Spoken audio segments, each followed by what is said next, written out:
Hello friends, સ્વાગત છે તમારું અમારી ચેનલમાં। આજની રેસીપીમાં આપણે બનાવીશું બધાના ઘરે બનતી ચોખાની ખીર, જે વાર તહેવારમાં કે મહેમાન આવે ત્યારે પ્રસંગોમાં બનતી જ હોય છે।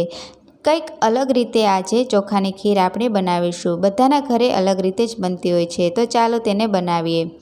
તેના માટે મેં અડધો લીટર ફૂલ ક્રીમવાળું દૂધ લીધું છે, 2 ચમચી બાસમતી ચોખા લીધા છે, 4 ચમચી ખાંડ, થોડાક કાજુ બદામ કટ કરેલા અને એલચીના દાણા લીધા છે।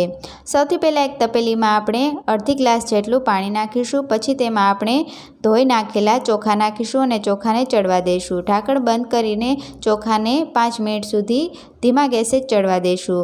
ચોખા થોડાક ચડી જાય પછી આ રીતે તેને મિક્સ કરી લઈશું। પછી તેમાં આપણે અડધો લીટર દૂધ નાખવાનું છે।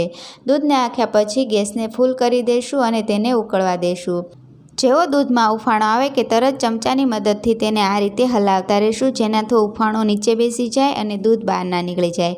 2 મિનિટ સુધી આપણે તેને હલાવતા રહીશું। પછી ગેસ ધીમો કરી નાખીશું, જેનાથી દૂધ નીચે બેસી જાય અને સાઈડમાં જે ક્રીમ જામે તેને પણ આપણે આ રીતે કાઢીને દૂધમાં નાખતા જઈશું। ફરીવાર તેને ફૂલ ગેસ ઉપર ઉફાણો આવે ત્યાં સુધી ચડવા દઈશું અને આ રીતે હલાવતા રહીશું। હવે તેમાં આપણે 4 ચમચી ખાંડ અને કટ કરેલા કાજુ બદામ અને એલચીના દાણા નાખીશું। તમે એલચીના દાણાની જગ્યાએ એલચીનો પાવડર પણ નાખી શકો છો।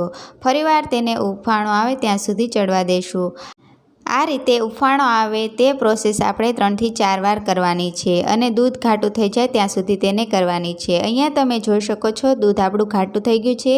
આપણી ખીર એકદમ પરફેક્ટ બની ગઈ છે। ગેસને બંધ કરી દઈશું। હવે બનાવેલી ખીરને આપણે એક વાટકામાં કાઢી લઈશું। અહીંયા મેં ખીર થોડી પાતળી જ રાખી છે। જો તમારા ઘરે ખાટી ખીર ખાતા હોય તો તેને થોડીવાર ચડવા દેજો, જેનાથી દૂધ ઘાટું થઈ જાય। હવે બનાવેલી ખીરને એક વાટકામાં આપણે કાઢીને ઉપરથી થોડાક કટ કરેલા કાજુ અને બદામ નાખીશું। તો તૈયાર છે એકદમ ટેસ્ટી એવી ચોખાની ખીર। તમે પણ તમારા ઘરે આ રીતે જરૂરથી ટ્રાય કરજો, બહુ જ ટેસ્ટી લાગે છે। કોઈ પણ નાના પ્રસંગમાં આ રીતે ખીર બધાના ઘરે બનતી જ હોય છે। તમે પણ આ રીતે બનાવીને અમને કમેન્ટમાં કહેજો કે તમને આ રેસીપી કેવી લાગી। જો તમને અમારી આ વિડીયો ગમી હોય તો અમારી વિડીયોને લાઇક કરી દો, અમારી ચેનલને સબસ્ક્રાઈબ કરી દો અને બેલ આઇકનને પણ પ્રેસ કરી દો। મળીશું નવા જ વિડીયોમાં આવી જ નવી રેસીપી સાથે। ત્યાં સુધી આવજો।